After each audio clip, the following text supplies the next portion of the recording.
The Calliope tank, or more precisely, the T-34 Calliope rocket launcher system mounted on the Sherman tank, was born during the height of the Second World War. At that time, the Allied forces faced heavily fortified German defensive positions across Europe, where bunkers, trenches, and concrete strongpoints created obstacles that were very difficult to break.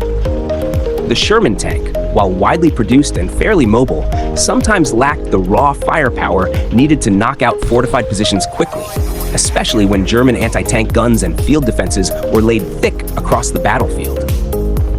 So the idea emerged to mount a multiple rocket launcher directly on a Sherman's turret, turning an ordinary tank into a machine capable of saturating an area with explosive fire. And from that idea, the Calliope took shape. Its name, Calliope, actually came from a large steam-powered musical instrument often seen in old amusement parks and traveling circuses, known for its loud, ringing tones. American soldiers, with their typical humor, noticed that the new rocket launcher system had rows of tubes resembling that instrument.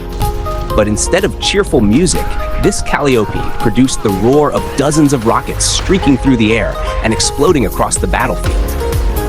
The Calliope was not a new tank model in itself.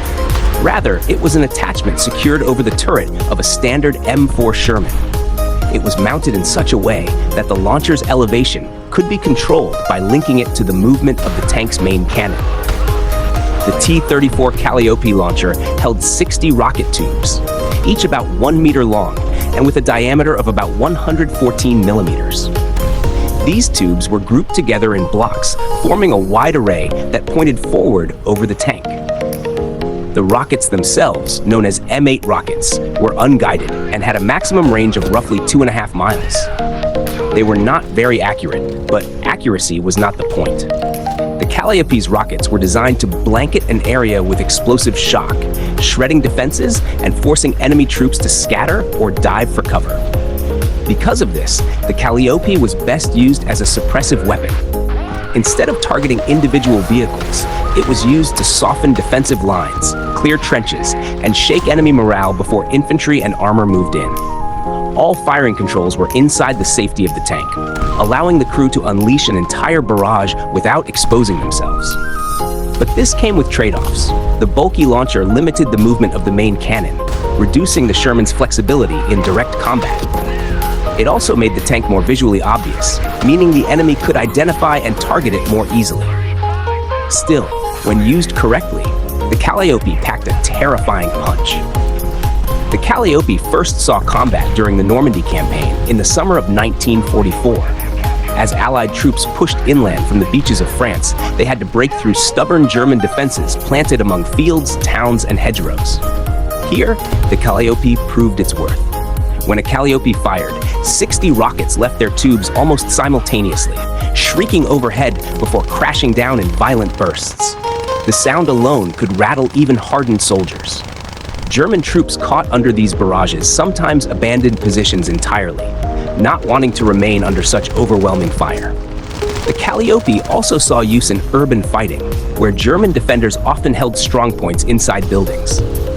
Rather than sending infantry into heavy crossfire, commanders could call on a Calliope to blast entire blocks, clearing a path forward. The psychological effect was enormous. A tank already represented power and pressure on the battlefield, but a tank able to summon a storm of rockets had a presence that could break enemy morale before the real assault even began. Later in the war, during the winter campaign in the Ardennes, also known as the Battle of the Bulge, the Calliope again demonstrated its usefulness. When German forces launched their last major offensive, dense forests and rugged terrain turned engagements chaotic and close quarters.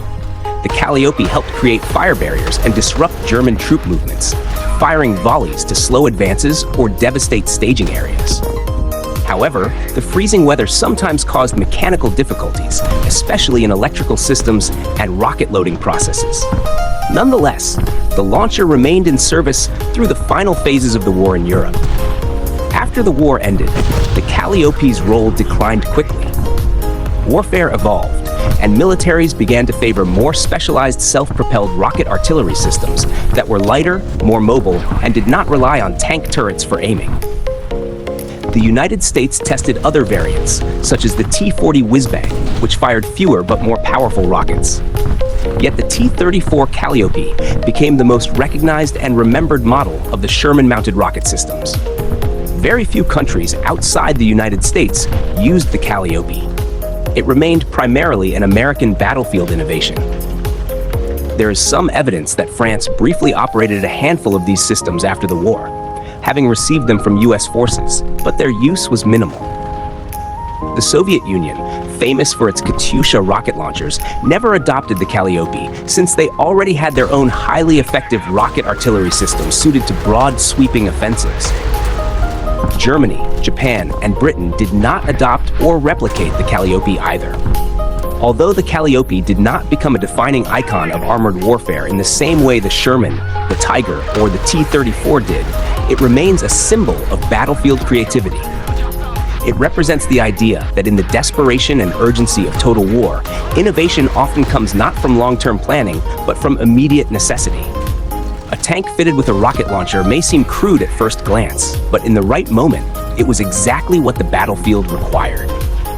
Today, the Calliope survives mostly in military museums, scale models, historical books, documentaries, and video games.